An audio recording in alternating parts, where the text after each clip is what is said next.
Bonjour à tous. Le grand confinement, comme il faut bien l'appeler, n'est pas seulement une crise sanitaire, économique, sociale.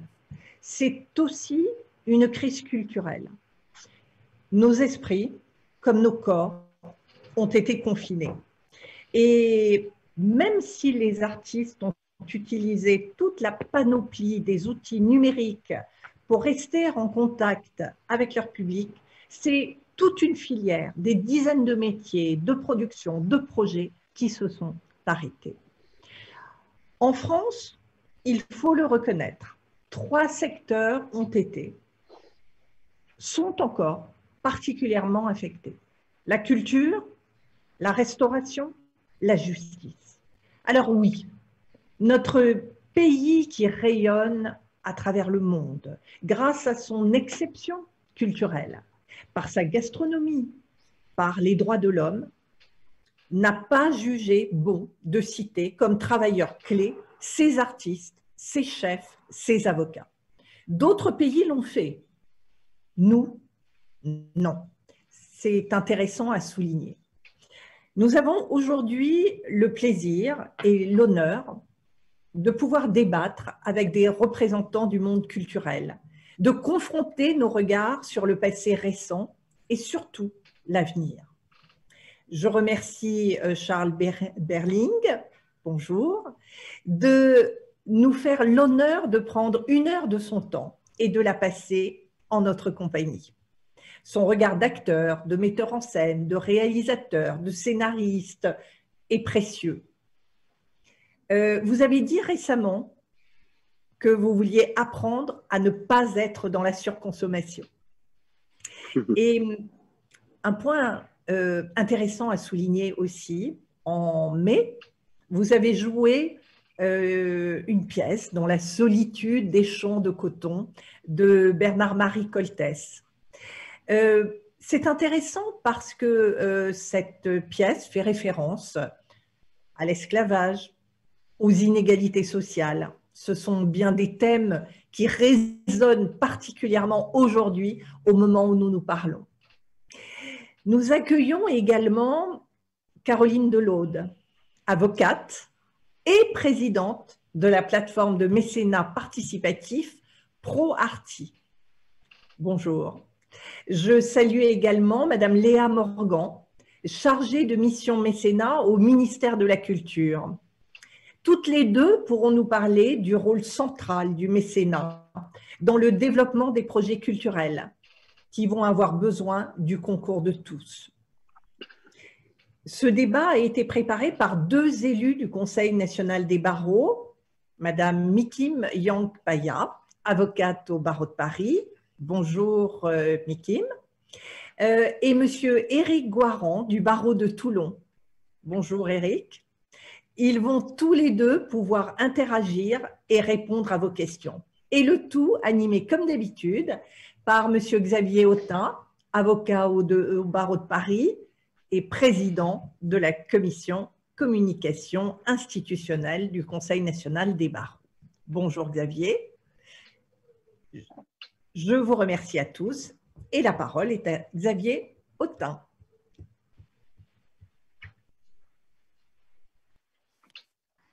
Voilà. Le problème de ne pas vouloir faire de bruit, c'est de ne pas activer son micro. Bonjour Christiane, bonjour à tous.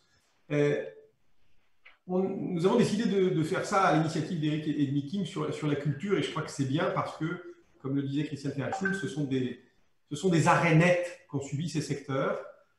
En justice, on sait ce que c'est.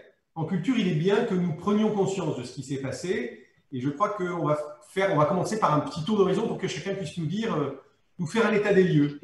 Ce qui s'est passé pendant le confinement, ou ce qui ne s'est pas passé justement, et de ce qui s'est passé immédiatement après, car à l'instar de la justice, la culture n'a pas démarré immédiatement comme si ce n'était pas qu'une simple suspension.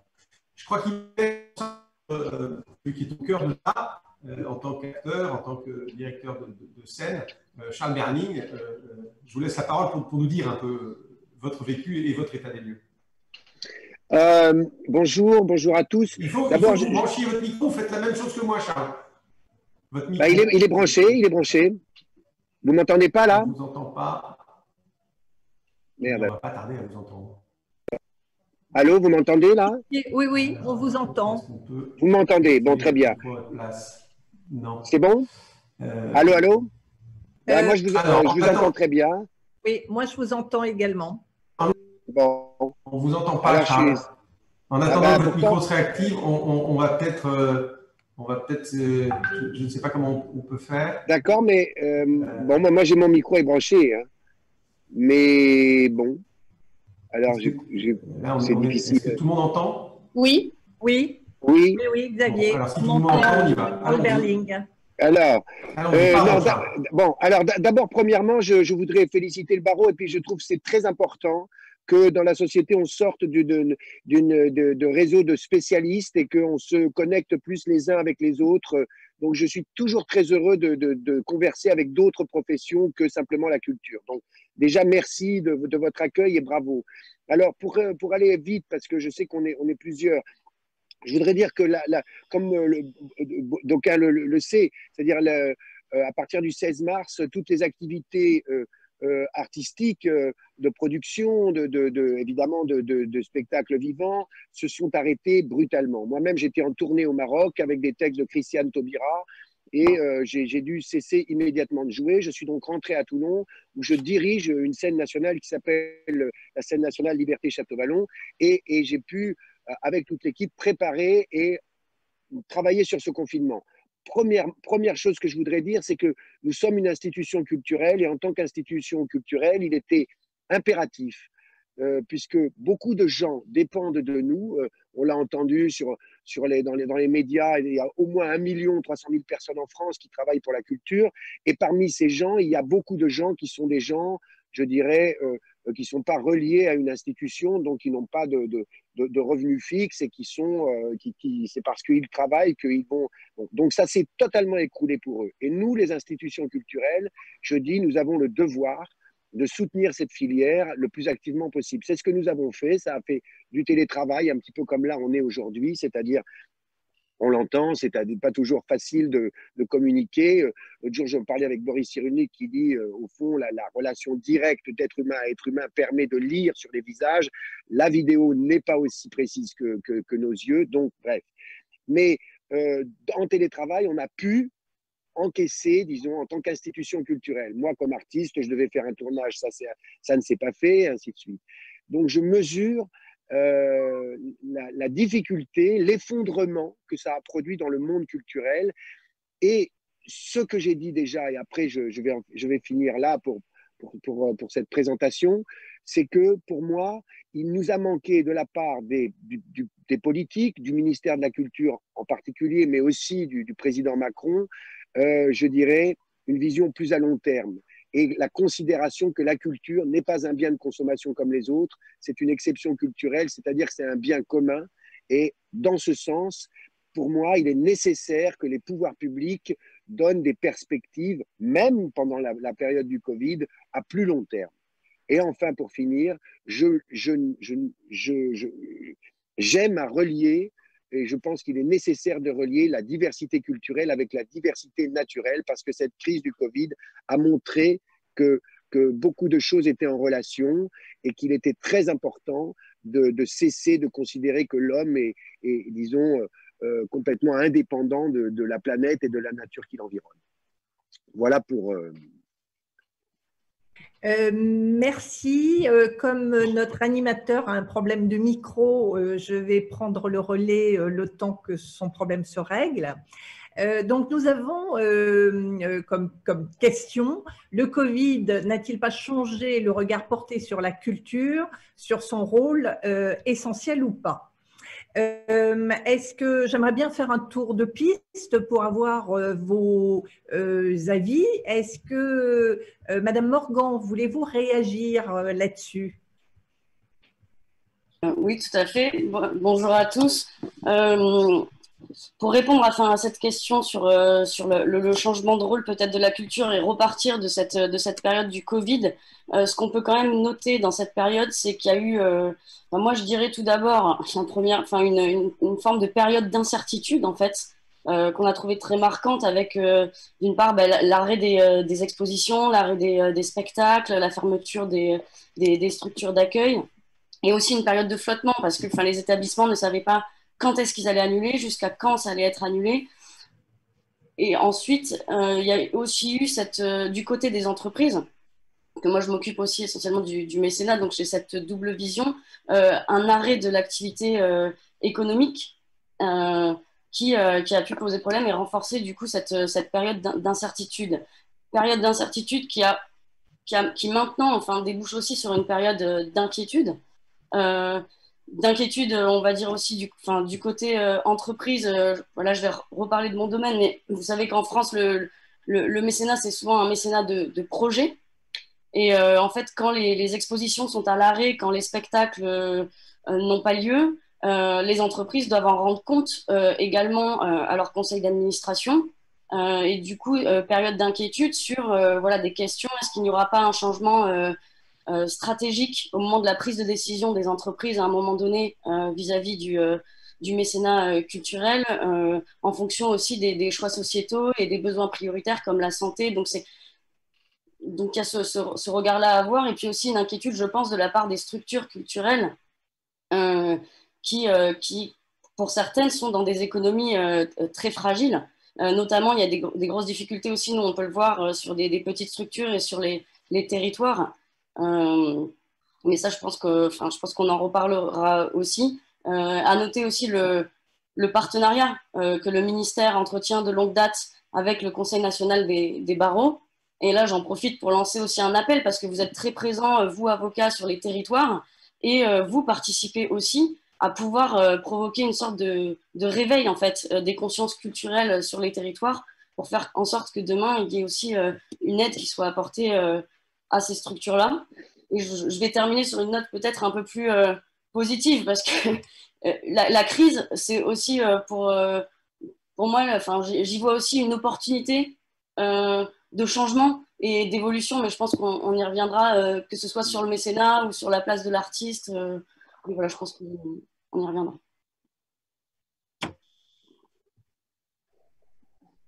Je m'adresse à Caroline Delaude. Et vous, comment vous réagissez à cette période étrange que nous avons traversée? Alors, en tant que présidente de ProArti, nous avons essayé, effectivement, nous sommes une plateforme de financement participatif et avec si vous voulez, dédiée, on est effectivement extrêmement dédié au mécénat et on a essayé effectivement de réfléchir à des systèmes qu'on pouvait mettre en place pendant cette période, sachant que les annonces du président concernant notamment le maintien de l'intermittence ne nous paraissait pas suffisant. Et donc, quand on a vu effectivement l'ensemble notamment des théâtres et des lieux de spectacles fermés, on a essayé de mettre en place un dispositif avec ces salles pour que les billets qui avaient été réservés soit par les abonnés, soit par les spectateurs sur les spectacles ont dû être annulés, de convertir, si vous voulez, le prix du billet qui avait été réservé en dons et permettre effectivement comme ça aux donateurs à la fois de faire une bonne action, mais de recevoir en contrepartie, puisqu'il s'agissait d'un don, une défiscalisation de leurs dons à hauteur de 66% si c'était des particuliers ou 60% si c'était une entreprise. Et donc, ce dispositif a été assez balbutiant parce qu'on s'est retrouvés un peu tous au départ, comme vous le savez, dans une espèce de sidération où les choses étaient un peu compliquées à faire avancer. Et puis, on s'est dit que le Covid était aussi, cette période-là était aussi une manière peut-être de développer et de continuer on va dire, la mise en place de ce type d'opération avec les salles de spectacle. Pourquoi pas procéder à une sorte aussi d'abondement sur les places de spectacle pour que les personnes puissent faire un don supplémentaire au-delà du prix de leur billet, donc qui serait défiscalisé et qui permettrait effectivement quelque part la survie ou du moins aider les salles, enfin, et l'ensemble, si vous voulez, secteur culturel à survivre ou du moins à essayer de sortir de cette période qui est effectivement assez compliquée. Merci Caroline. Je reviens, ça y est, je suis de retour. Mon matériel qui dysfonctionnait refonctionne. Éric Boiran, sur un plan peut-être un petit peu plus institutionnel, organisationnel, comment est-ce qu'une cessation d'activité pareille peut être vécue en financement, en droit du travail, en organisation de manière générale? Oui, bonjour à tous. Je me réjouis tout d'abord que ce débat puisse avoir lieu, qu'il soit organisé par des avocats, parce que je crois que la culture, c'est quelque chose qui est important dans nos vies. Je crois qu'on s'en est peut-être d'autant plus rendu compte pendant cette période de confinement. On avait véritablement besoin de cette bouée, je dirais même de cette bouée de sauvetage pour passer cette période.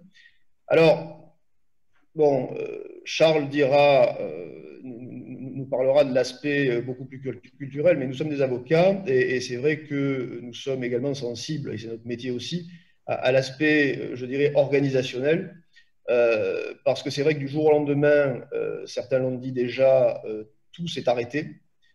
Il a fallu gérer cette situation de crise, bon, comme d'autres secteurs économiques l'ont également géré. Ça veut dire gérer effectivement des places qui avaient déjà été vendues. Comment gérer cette situation? Ça veut dire également gérer une organisation, notamment s'agissant des scènes, des théâtres, etc., en droit du travail, parce que au-delà de l'aspect culturel, eh bien, un directeur de théâtre, par exemple, est également un employeur. Et c'est également quelqu'un sur lequel repose notamment tout ce qui concerne les règles de sécurité. Donc, il est bien évident que tout cela doit être observé. Ça a été vrai pendant la période de confinement, bien sûr. Alors, il y a eu beaucoup de télétravail, on le sait, mais il n'y avait pas que du télétravail, il y avait également des gens qui étaient sur site et il a fallu gérer cette situation, mettre en place très rapidement les mesures sanitaires. Et ça va être vrai également dans les semaines qui vont venir, parce que, alors on le sait, la Direction générale de la création artistique du ministère de la Culture a mis en place des guides pour les différentes activités culturelles. On a également eu un rapport du professeur Bricaire, professeur d'infectiologie, qui s'est exprimé sur la question, qui a déposé un rapport le 30 avril, dont bien sûr les directeurs et participants au monde de la culture pourront faire le meilleur usage. Mais il est évident que tout ça, eh bien, ça doit être organisé. C'est bien souvent, disons-le, un casse-tête. Ça doit être organisé parce que, comme tout chef d'entreprise, tout employeur, eh bien, si ces règles ne sont pas respectées, ça peut engendrer un certain nombre de responsabilités, et notamment de la responsabilité pénale.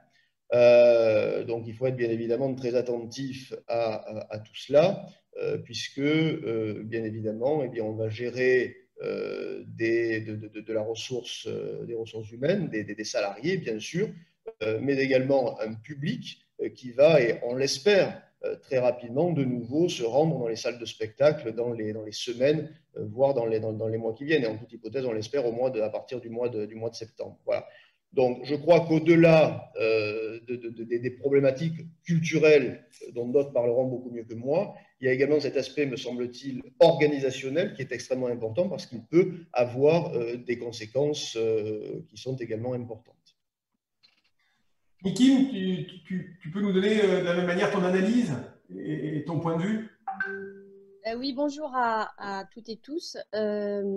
Écoute, moi, c'est plutôt le côté, il y a deux choses. En fait, il y a les artistes, comme le disait Charles Berling, et puis il y a les entreprises qui sont dans la culture. Et en matière de mécénat, effectivement, on pense à ces entreprises, et comme l'a dit Eric, aux entreprises, on peut s'interroger sur les reports des spectacles qui ont été commandés. On a parlé justement du ticket mécène, c'est très bien. à savoir qu'on demande à la solidarité nationale, en tout cas, de prendre en compte justement le fait que la culture, les artistes sont vraiment des acteurs, comme l'a rappelé justement notre présidente Christiane Ferrachou, des acteurs nécessaires à la vie de la nation, et donc de se retourner et d'aider justement par le fait de ne pas demander le remboursement de ces tickets qui ont été réservés, de laisser en fait à travers ce ticket mécène, mais je pense que Léa Morgan reviendra là-dessus, qui était en discussion, de permettre justement à ces entreprises de pouvoir rebondir.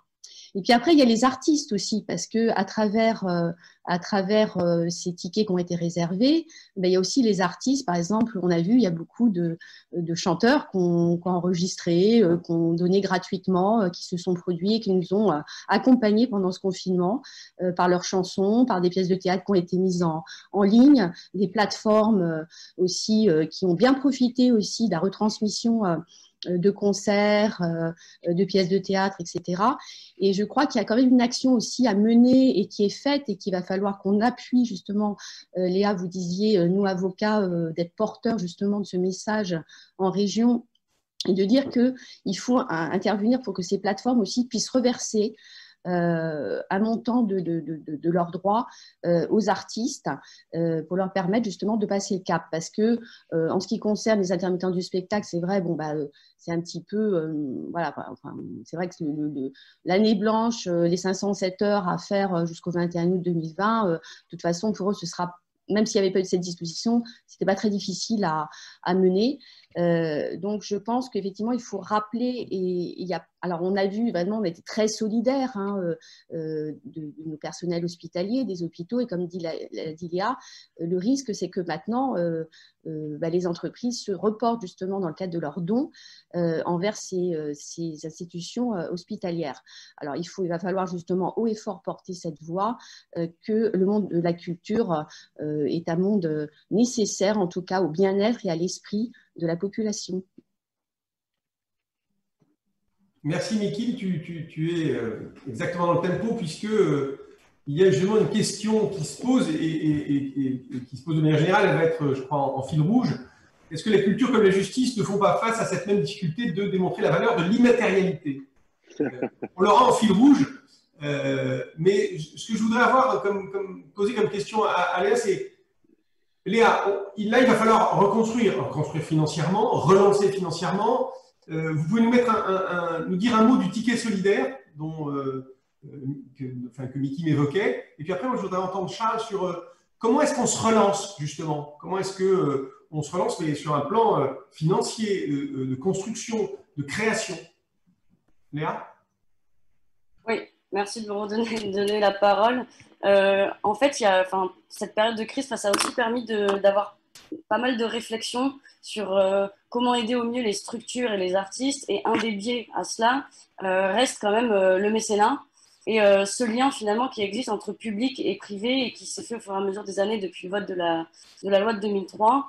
Et là, dans cette période, en fait, pour revenir sur le ticket solidaire, c'est une mesure qui a été portée par le ministère de la Culture auprès de l'administration fiscale à Bercy. Et en fait, c'est ce qui a un peu été dit avant, qui consiste finalement à rendre éligible à la réduction d'impôt de don. Donc là, je parle à des techniciens, donc je vais citer les articles, l'article 200 du Code général des impôts, ou alors à la réduction d'impôt mécénat, qui est côté entreprise et qui est l'article 238 bis du CGI.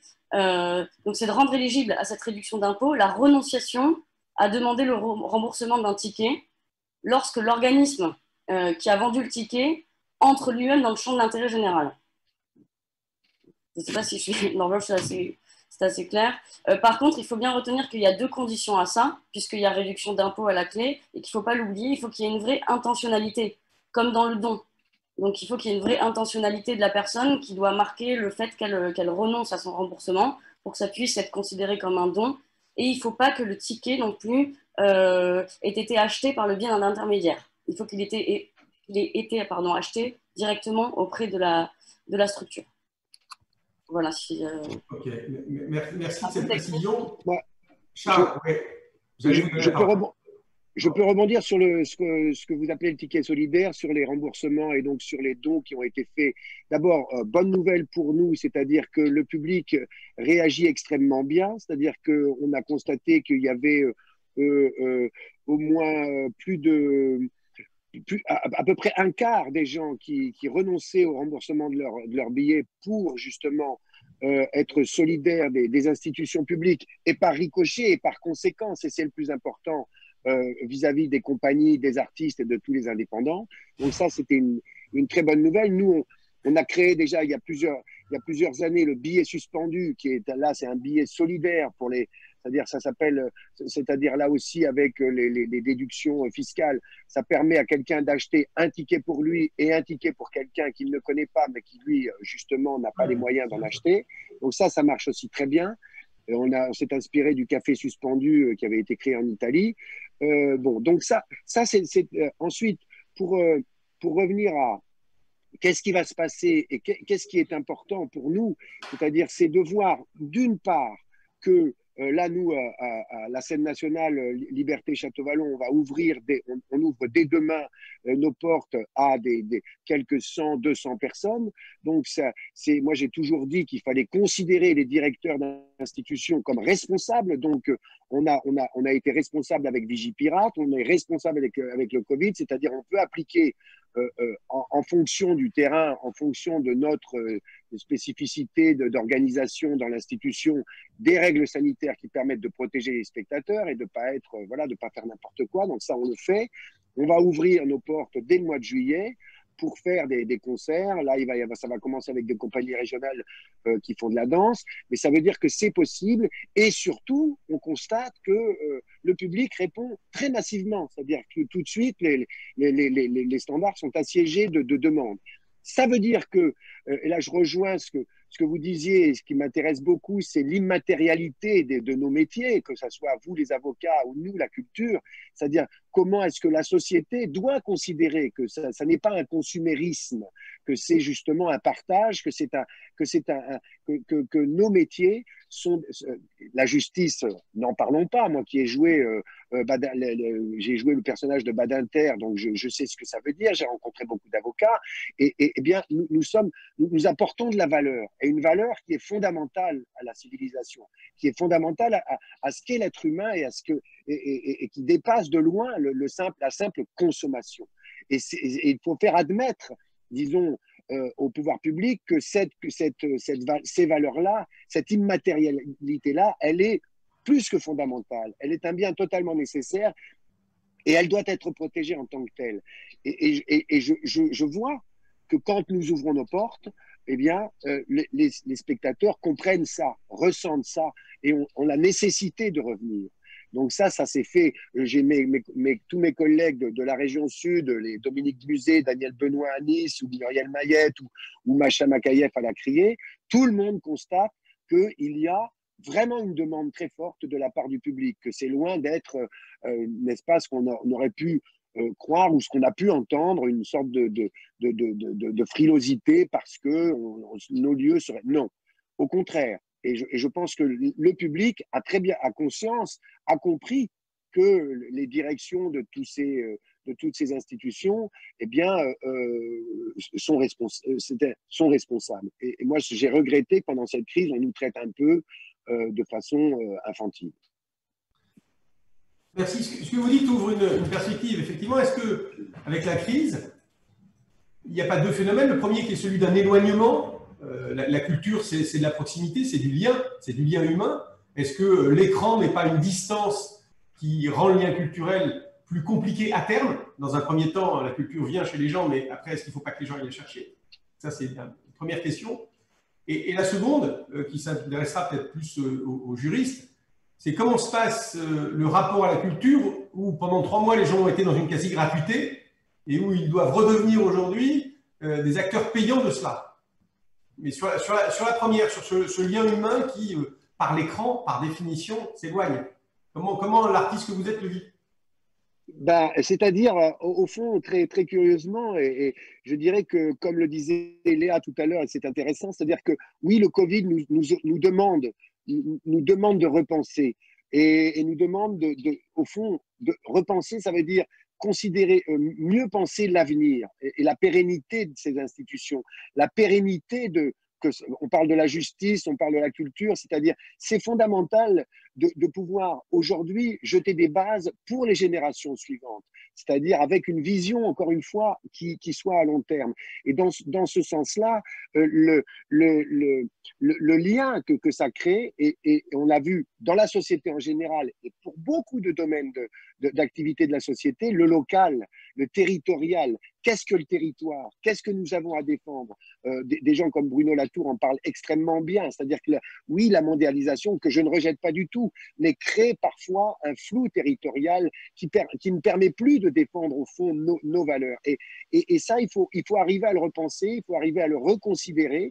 Je vois que ce Covid, comme je parlais de la région sud et je parle de mes collègues directeurs de théâtre, eh bien ça nous a amené à nous revoir plus et à se dire comment on peut être éco-responsable, solidaire, social et comment on peut se repenser collectivement de façon, au fond, comme le disait Éric Guaran tout à l'heure, c'est-à-dire comment repenser les organisations. C'est fondamental parce que c'est vrai, dans le luxe, on s'est un peu égaré. Au fond, je crois qu'il faut mieux territorialiser les choses et pour ça, les institutions, disons, théâtrales sont magnifiquement exemplaires par rapport à la virtualisation. Moi qui fais aussi de l'image, du cinéma, je sais que quand on fait de la télé ou du cinéma, eh bien, on laisse partir, disons, on fabrique quelque chose qui part sur des canaux qui vous échappent totalement.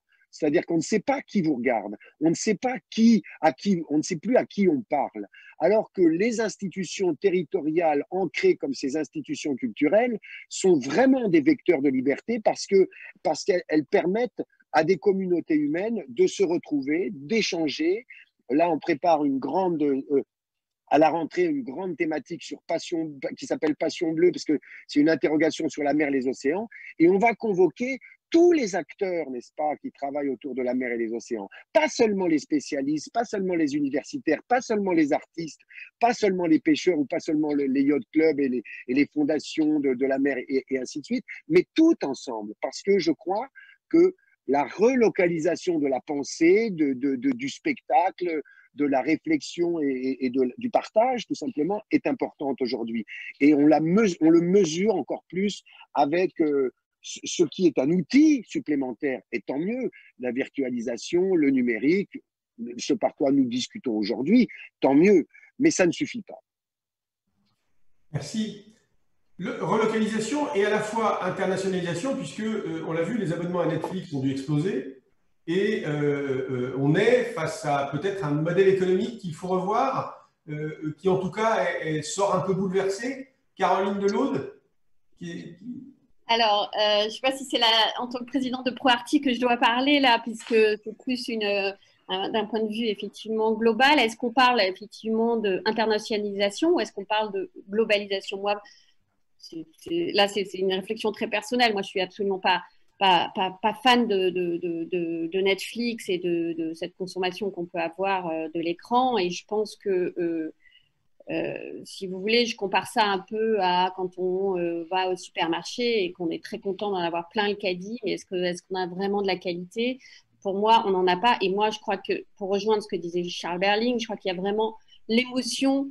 Elle passe pas par l'écran, elle passe par le contact direct et par ce qu'on appelle pour moi le spectacle vivant. Et c'est à ce moment-là que les choses se passent. L'émotion, elle passe pas par pour moi, la manière d'ingurgiter des séries en ligne. Pour moi, on est dans une consommation, on n'est pas dans autre chose. Mais, et là, je m'adresse aux autres interlocuteurs. Est-ce qu'il n'y a pas, et notamment Eric et Niki, mais est-ce qu'il n'y a pas une modification du modèle avec un appauvrissement peut-être des dépenses locales au profit de choses qui viennent de loin, qui sont livrées à la maison et qui font que les gens n'ont plus à se déplacer pour voir arriver la culture, que ce soit un grand concert à la Philharmonique de Berlin, une exposition où on les fait visiter virtuellement, ou bien une pièce de théâtre où les mesures sanitaires font qu'ils se justifient à eux-mêmes leur absence. Moi, je crois que le spectateur doit être acteur et ne doit pas subir effectivement ce qu'on lui apporte. Pour moi, enfin, voilà. Moi, je ne suis pas pour… Tout à fait d'accord. Éric, Miguel? Moi, je ne partage pas tout à fait votre point de vue parce que, évidemment, vous parlez des spectacles vivants, mais on parle aussi, vous parlez de Netflix, ce sont des films hein, qui sont visionnés sur cette plateforme. Et donc, les films, bah, c'est soit vous allez les voir en salle, soit vous les voyez sur ces plateformes, soit vous les louez, vous les regardez sur votre iPhone. Je crois qu'il faut, après, voilà, évoluer avec le temps. Simplement, il y a une directive européenne, puisque voilà, j'ai ma casquette avocate, une directive européenne qui va être transposée et qui va obliger en fait ces plateformes qui sont à l'étranger de contribuer justement au fonds audiovisuel et cinématographique et ils devront aussi s'engager, ces producteurs étrangers Netflix, je ne sais plus qui, Amazon, etc., à aussi faire une diversité de films étrangers et une partie 30% européens. Donc je pense qu'il y a du pour, mais il y a aussi du bien. Il faut sortir un petit peu aussi de nos conforts justement. Voilà, on parle après Covid, mais aussi il y a des nouvelles manières aussi d'aborder la culture. Alors j'entends bien que là, par exemple, faire une conférence et je vois pas la tête des participants, c'est moins motivant, c'est certain. Et je peux comprendre qu'une pièce de théâtre, la jouer devant un écran et ne pas voir les spectateurs, c'est pareil. Mais en revanche, voilà, ça peut aussi abonder justement le monde cinématographique et culturel, le fait de propager. Et alors bon, après c'est vrai que pour le CO2 c'est pas très bon, hein, mais voilà. Donc je pense que là-dessus, voilà, je partage pas tout à fait votre point de vue. Voilà, je suis une optimiste quand même là-dessus. Hein. Éric? Alors, bien sûr, tout n'est pas négatif, on l'a vu pendant la crise sanitaire. Je veux dire, on ne pouvait pas sortir de chez soi, donc c'est évident qu'on a profité, je dirais, des moyens de communication que nous connaissons aujourd'hui. Maintenant, moi, je vais vous prendre un exemple qui est très précis et qui est très récent. Quand Charles Berling m'a fait le privilège de m'inviter à la répétition de sa pièce La solitude des champs de coton la semaine dernière, ou il y a 15 jours, je ne sais plus, et que je me suis retrouvé dans le noir d'une salle de théâtre, je veux dire, à entendre la respiration de ces comédiens. Je veux dire, ça, je veux dire, il y a aucun écran qui pourra nous le rendre. Alors, effectivement, il y a peut-être certaines formes de culture qui peuvent beaucoup plus passer, on va dire, par la toile ou par les écrans d'ordinateur, mais pour tout ce qui concerne, me semble-t-il, le spectacle vivant, je crois que tout le monde va être véritablement ravi de pouvoir retrouver les salles de spectacle. Et Mickey, tu parlais des films, mais c'est vrai qu'on peut regarder un film chez soi, sur un écran de télévision, mais quel bonheur, enfin, là je parle à titre personnel, mais de se retrouver également dans une salle de cinéma, je crois que ce n'est pas du tout la même chose, et je crois que ce n'est pas la même approche. Tout à fait. Je pense qu'il ne faut pas opposer. Allô? Allez, Charles. Non, je pense qu'il ne faut pas opposer. Moi, je ne suis pas du tout contre les progrès technologiques, si vous voulez. Mais vous qui travaillez dans la justice, vous savez très bien que ce n'est pas parce qu'on a le pouvoir de tuer qu'on doit tuer et qu'on peut tuer et qu'il faut tuer. Bien sûr, il y arrive qu'on tue, mais c'est un pouvoir qu'on a. De la même façon que si je vois dans notre belle région et là sur la Méditerranée des pouvoirs technologiques qui fait que les bateaux peuvent aller très vite, eh ben c'est pas forcé que ça soit bien d'aller très vite, même si on a le pouvoir de le faire. Donc après, je pense que les outils numériques sont formidables. Nous, on a créé à la scène nationale Château-Vallon-Liberté une 7e scène, c'est-à-dire on a 6 scènes réelles et on a une scène virtuelle qui utilise tous ces moyens-là. Et on peut communiquer, d'ailleurs je vous invite à aller voir sur notre plateforme, sur notre site, la présentation de saison qu'on a fait en virtuel. Je ne rejette pas du tout, moi-même je fais de l'image, de la télé, du cinéma ou même des séries qui sont passées sur Netflix, donc je ne rejette pas ça. Je dis qu'il faut considérer les choses telles qu'elles sont et comme encore une fois, pour citer la justice, il faut avoir des justes mesures avec les choses et ne pas se faire embarquer par des technologies qui nous vident de notre substance. Voilà, c'est juste cet équilibre, cette balance, n'est-ce pas, qu'il faut essayer de considérer et de réfléchir et de penser.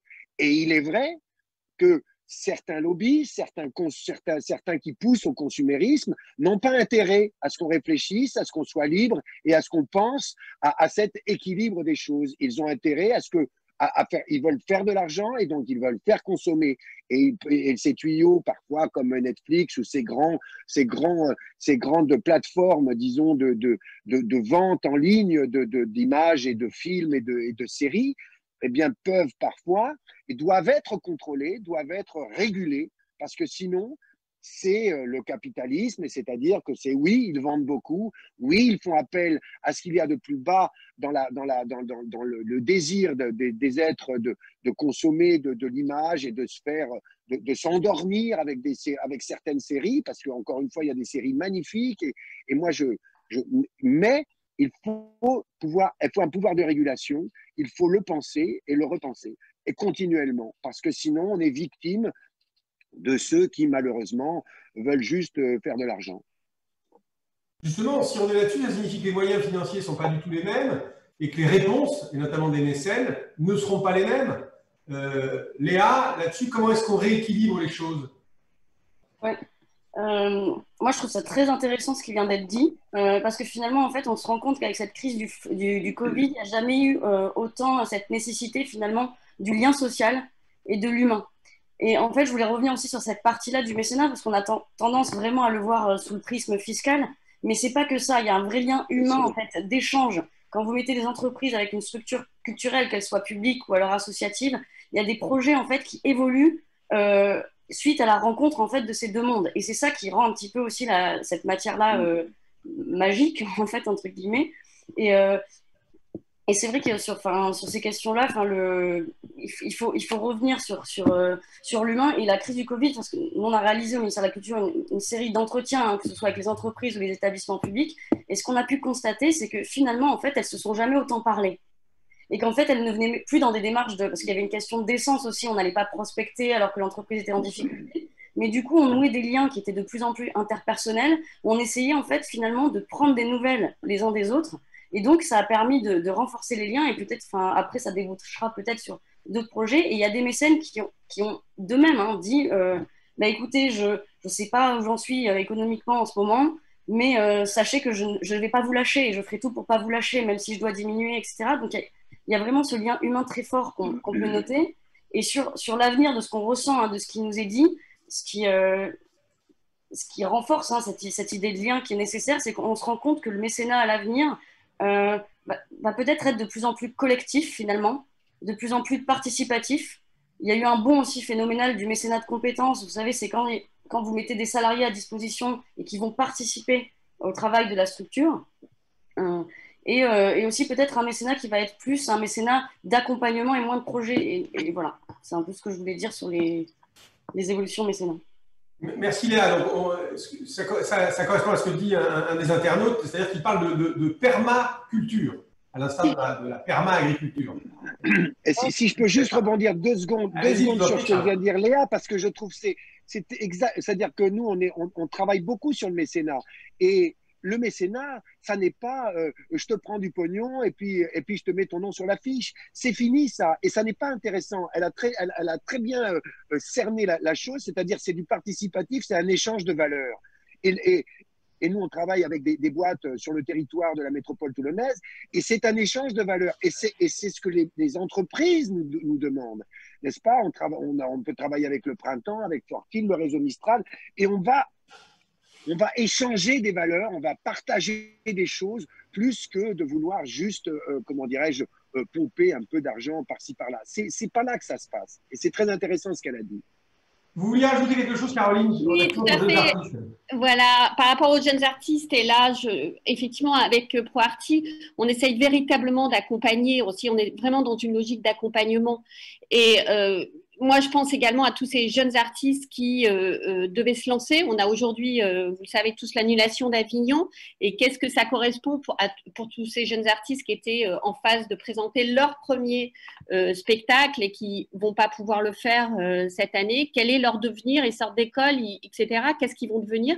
Et donc, vraiment, je suis d'accord avec ce que disait Léa sur ce mécénat de compétences où il faut véritablement qu'il y ait un partage, effectivement, des compétences, des savoirs pour essayer d'accompagner le plus ces artistes qui ont une forme de vocation et essayent effectivement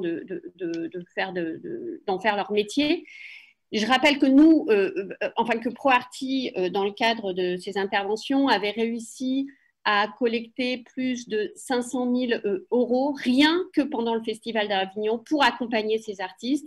Et il faut absolument qu'il y ait d'autres actions qui soient menées et pérennes pour qu'on puisse effectivement, que le mécénat puisse continuer et de manière encore plus forte, qu'on soit de plus en plus solidaire par rapport à ces questions-là, étant considéré qu'effectivement, encore une fois, pendant la crise sanitaire, les gens ont été un peu dans un état de sidération et n'ont pas véritablement agi. Mais il faut absolument que les choses reprennent, surtout en termes de mécénat, et on est vraiment là pour accompagner ce type d'action. Alors, merci Caroline. On nous pose la question de l'évolution nécessaire pour le télétravail. J'ai donc fait rentrer la question en disant, mais est-ce qu'il n'y a pas aussi la nécessité d'évoluer, de s'équiper de façon à pouvoir répondre en termes de télétravail, d'équipement, d'habitudes artistiques pour offrir aussi cette culture. Est-ce qu'il n'y a pas, à côté de ceux qui vont au théâtre et iront au théâtre, une vraie volonté d'aller amener à ceux qui ne sont pas forcément? Est-ce que d'amener par un écran, ça ne peut pas être utile aussi pour conquérir des gens qui ne seraient pas forcément venus au théâtre et à terme les y amener? Charles? Comme je le disais tout à l'heure, pour moi, c'est un outil, mais c'est un outil qui peut amener à faire que les gens viennent dans une salle. Nous, on a aussi un programme qui s'appelle Itinérance où on va dans des communes du Var, par exemple, pour jouer, pour d'ailleurs faire participer aussi des gens des petites villes ou des villages. Mais je ne crois pas qu'on peut remplacer, et je l'ai vu là sur les réseaux, à un moment donné, il y a des limites à prendre son iPhone et puis à mettre ça sur son piano et à chanter une chanson. Pour moi, le moment où on va se retrouver en salle, devant un chanteur, devant un artiste, devant un acteur, devant un danseur, eh ben ça n'est pas remplaçable. Par contre, cet outil-là, ces écrans permettent d'en parler, permettent de le raconter, permettent de faire que, oui, ça existe et il y a des traces de ça. Mais c'est pas, encore une fois, c'est pas parce que vous faites une captation d'une pièce de théâtre que vous voyez la pièce de théâtre. Pour moi, c'est sûr. Et pour le pratiquer depuis longtemps, je sais. Et parce que quand on fait un film, on travaille pour que ça soit fait pour un écran. C'est pas pareil. Et le théâtre n'est pas fait pour être. C'est un plan large qui est et où il y a les autres à côté. Mais même au cinéma, parce qu'on parlait tout à l'heure de Netflix et du cinéma, eh bien, on a remarqué que quand là, le 22 juin, les salles de cinéma ont ouvert, c'est pareil, elles étaient bourrées. C'est-à-dire que les gens ont envie de se retrouver tous ensemble, à partager la vision d'un écran, une émotion. Et tout ça. Ça n'est pas pareil. Et je crois qu'il y a des gens qui ont intérêt à nous séparer, à faire qu'on soit tous derrière nos petits écrans à consommer, à appeler à des sites pour se faire livrer de la nourriture ou des canapés ou je ne sais quoi. Mais il y a aussi d'autres gens, et moi j'en fais partie, qui ont intérêt à ce que la liberté, elle passe par ce partage et cette présence, et par encore une fois, j'en parlais tout à l'heure, le local, le territorial. Et ça implique ça. C'est-à-dire que moi, je suis pour une mondialisation, je suis pour un internationalisme, mais je ne suis pas pour une massification, disons, du genre humain et de la consommation. Sur Netflix, Miki, tu voulais… Oui, je voulais apporter une précision. Je ne fais pas la publicité de Netflix, simplement le fait est, c'est que ça existe. Et justement, je disais, voilà, autant qu'ils participent en fait à l'œuvre et aux jeunes artistes et aux fonds cinématographiques. Donc en fait, c'est aussi les leviers étatiques, c'est-à-dire qu'on les oblige maintenant, on va les obliger justement à reverser une partie de leurs recettes justement à la production audiovisuelle et cinématographique. C'est ça ce que je voulais dire. C'est que de toute façon, on ne peut pas dire bah, c'est pas bien, on ne s'en occupe pas. Si, voilà, en fait, il y a cette directive. C'est pour ça que je suis intervenue là-dessus. Et il est certain qu'il n'y aura pas de mécénat pour Netflix. Hein, donc, là, on sort complètement du sujet. Hein. Oui.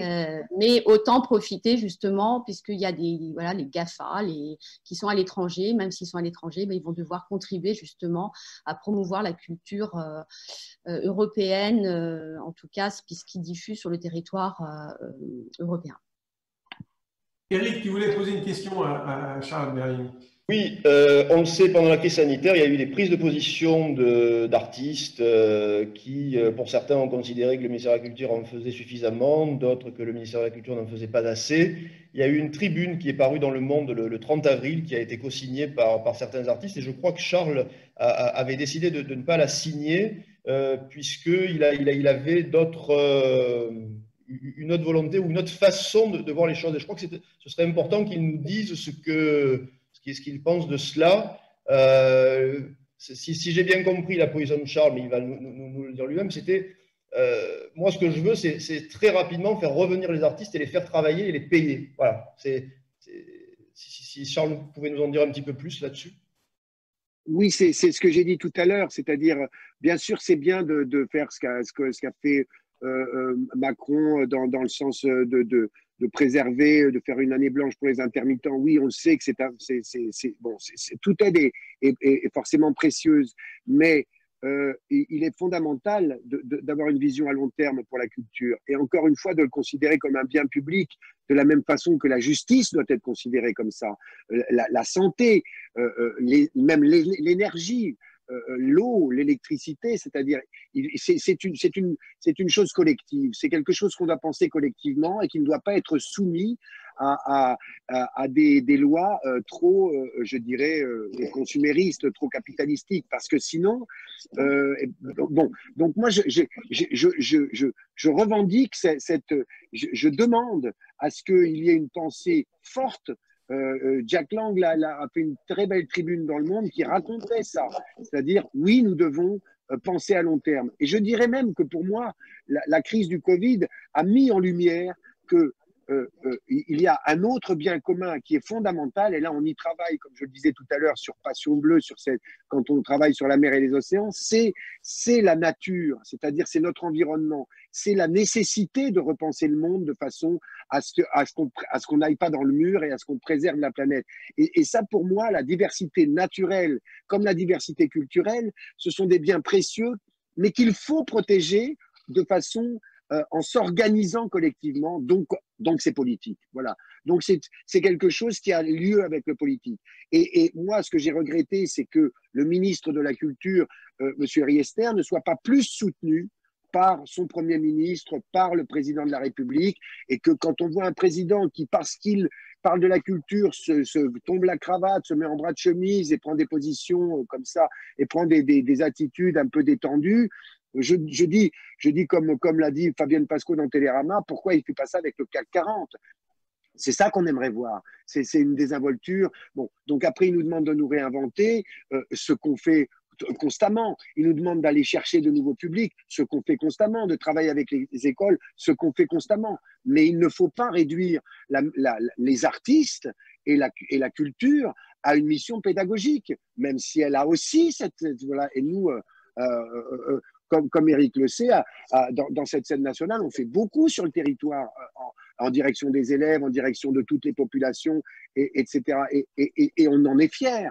Mais simplement, les artistes sont les artistes et il faut préserver absolument leur liberté. Mais pour préserver leur liberté, il ne faut pas les soumettre seulement à des lois consuméristes. Ça ne veut pas dire qu'on ne fait pas attention. On est super responsable en ce qui concerne l'économie, en ce qui concerne bon. Mais il ne faut pas le soumettre à ça. Sinon, c'est comme pour la justice. C'est exactement comme pour vous. Sinon, après, quand la justice, et moi j'en parlais avec des grands flics quand je travaille, je fais des films sur la police et qu'on travaille avec la crime et tout, eh bien, à un moment donné, le pouvoir politique peut dire sur cette enquête, on met plus de pognon et sur celle-là, on n'en met pas. Bon, eh bien, à partir de là, la démocratie est en danger et la justice est en danger.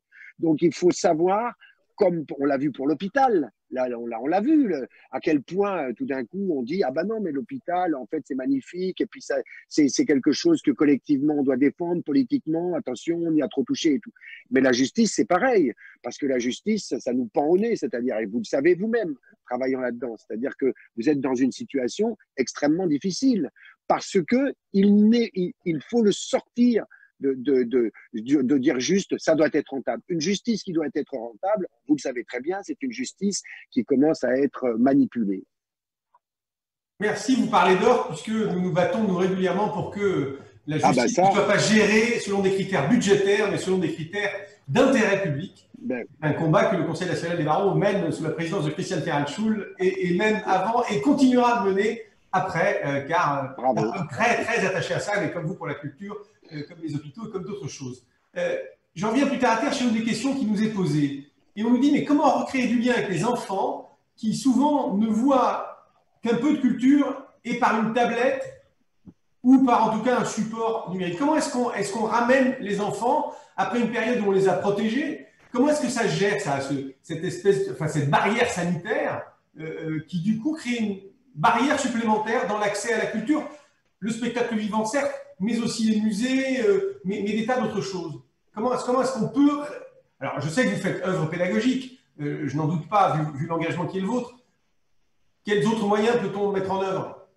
Je crois qu'on l'a beaucoup entendu là aujourd'hui et je trouve que c'est intéressant. C'est-à-dire ce qu'on appelle le participatif, c'est-à-dire que il ne faut pas considérer justement la culture n'est pas une consommation, donc ne laisse pas le spectateur passif. Il doit être participant. Et pour ça, ça veut dire qu'il faut préserver et développer un circuit d'association de lieux culturels accessibles, de lieux culturels attractifs qui permettent justement à ces jeunes, parce que quand ils commencent à y toucher, ils y reviennent, n'est-ce pas?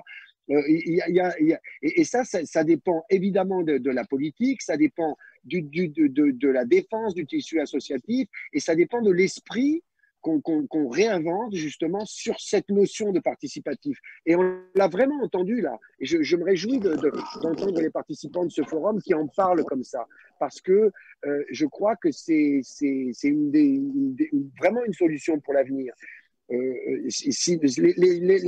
Pardon, juste je termine, les gens avec les scientifiques, les penseurs, les écologistes avec qui on travaille sur Passion Bleue, là, sur la mer et les océans, disent le drame, c'est quand les enfants ne vont plus se baigner dans la mer, ils ne vont plus toucher les poissons, ils ne voient plus ils ne voient plus ça qu'à travers des écrans. Et à partir de là, ils sont insensibilisés à quelque chose, parce que ça devient un monde qui est un monde qui n'est pas, je veux dire, nous sommes des animaux et nous avons besoin de toucher les choses. Nous avons besoin de les sentir, nous avons besoin que ça passe aussi par notre peau et pas seulement par notre cerveau. Léa, vous voulez compléter? Oui, sur la question des enfants, le mécénat aussi peut être un bon moyen de faire venir des publics différents dans les institutions culturelles. Enfin, là, un exemple me vient en tête, c'est le château de Versailles, par exemple, qui a un partenariat avec cette entreprise qui s'appelle Emmerich.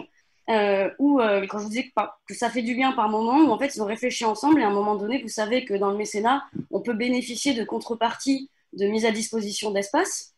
Et dans ce cas-là présent, Emmerich avait dit oui, ben moi je voudrais utiliser ma mise à disposition pour qu'en fait puissent être accueillis chaque été des enfants vivant dans les zones d'éducation prioritaire qui n'avaient pas accès aux grandes vacances, comme certains autres ont la chance de pouvoir voyager, etc. Et donc, du coup, ils étaient accueillis par le château de Versailles pendant une journée avec des ateliers pédagogiques, des gens pour les faire visiter. Et la société avait même payé le transport en bus. Vous voyez ? Donc, ça peut être aussi un bon moyen, le mécénat, quand on parlait de liens, de choses à faire innovantes. Voilà, c'est des choses qui peuvent aussi s'inventer ensemble. Tout cela pose aussi des questions de financement. Caroline, vous vouliez intervenir? Oui, je voulais justement rebondir sur ce que disait Léa, et je pense effectivement que faire un don, agir, si vous voulez, en tant que mécène, c'est aussi participer à un projet culturel, parce que c'est choisir son projet culturel, c'est aussi voir son évolution, c'est recevoir sa contrepartie. Donc, c'est d'une manière, si vous voulez, c'est participer activement au projet. Et c'est pas uniquement faire un don, c'est aussi vraiment être acteur du projet. Et c'est ça que je trouve très intéressant aussi dans le mécénat. Voilà. Donc, ça signifie que les modèles économiques doivent évoluer, ou bien ce sera dédié au local, ça? Parce que du participatif dans des choses à grande échelle, c'est peut-être plus compliqué que de la permaculture, comme on le voyait tout à l'heure. Oui, je comprends ce que vous voulez dire sur une forme d'intimité personnée où on est un peu toujours dans le love money quand on participe à un projet culturel. Je crois qu'il faut effectivement réfléchir aujourd'hui, et je pense que Léa est certainement très bien placée, mieux placée que moi pour en parler, mais je pense qu'effectivement, il faut sortir de la permaculture, essayer de faire intervenir les institutions culturelles, en partenariat avec pas uniquement les petites structures, mais les collectifs, au-delà des collectivités locales, et essayer d'aller sur des grands mécènes, comme on le voit sur le château de Versailles, ou sur des projets comme ça, pour que tout le monde puisse, qu'il puisse rayonner autrement que sur des micro-projets. Et ça, c'est très important qu'aujourd'hui, ces choses-là, que le mécénat puisse continuer et encore plus au regard de la crise, on va dire, dans laquelle la culture, le secteur culturel se trouve. Merci à tous. Tout ça est très dynamique. Charles, vous vouliez rajouter un truc? Non, je voudrais juste, puisqu'on parlait du virtuel, du spectacle vivant, je voudrais dire, voilà, en juillet, venez à la scène nationale Liberté Château-Vallon, et à Château-Vallon, là-haut, on fait dans les pins, vous aurez des concerts, de la danse et tout. N'hésitez pas à vous mettre en contact avec nous, vous retrouverez les chemins du spectacle vivant. Voilà, c'est tout. Et merci à tous et merci encore à vous d'avoir organisé ça. Merci beaucoup, merci à chacun. Je laisse la parole à Christiane Ferrand-Schulz pour conclure. Bon. Merci Xavier, merci à tous. J'ai trouvé personnellement très riche et dense cet échange. Vous avez dit quelque chose qui m'a beaucoup touché, Charles Berling, en disant que la culture, c'est du lien humain.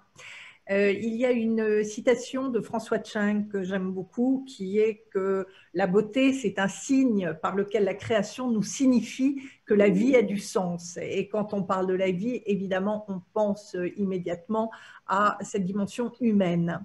Il y a un point qui a été effleuré et sur lequel j'aimerais revenir en guise de conclusion, c'est tout le volet technologique finalement en lien avec la culture. Et on peut voir le volet technologique de deux manières, outils de transmission finalement, et on le voit avec la scène virtuelle, et puis les réseaux, on le sait, ont ouvert d'immenses espaces publics. On a vu en plein Covid, et vous les avez vus comme moi, des vidéos qui ont été vues des millions de fois. On a vu les danseuses de l'opéra monter une vidéo absolument exceptionnelle. On a vu un chanteur s'improviser avec sa nièce. On a vu des styles extrêmement différents. On a vu des danseurs qui captaient l'attention. On a vu des scènes improvisées.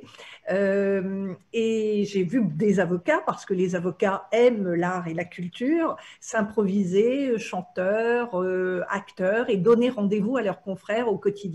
Et ça, c'est formidable parce que ça participe du lien humain et ça a permis de révéler des talents. Et puis, il y a le numérique, outil de création. Avec cette création par l'algorithme, vous le savez, il y a des ouvrages sur lesquels la création se fait entièrement au moyen d'algorithmes. Il y a eu même un ouvrage japonais qui a été primé comme cela. Et cette notion de la réalité augmentée qui mélange ces éléments virtuels avec les images réelles, qui crée ces trois dimensions et qui ouvre des champs immenses de droits, avec par exemple le statut de l'œuvre multimédia qui n'existe pas en tant que telle et qui est une œuvre complexe, l'œuvre mixte qui naît de l'humain et de l'algorithme, où sont les droits, l'œuvre virtuelle à accès limité qui augmente, l'œuvre libre qui est finalement une inversion du concept de l'appropriation. Donc oui, le droit est intimement lié, je pense que nous l'avons compris, au monde culturel, et que la culture est indispensable. Et je ne vous étonnerai pas en vous disant que les avocats ont toute leur place et qu'il y a un champ magnifique pour porter, accompagner, structurer, protéger, dynamiser, bref, pour donner vie et du sens à tout cela. Merci beaucoup à tous et très bonne journée. Merci à tous les participants. Merci.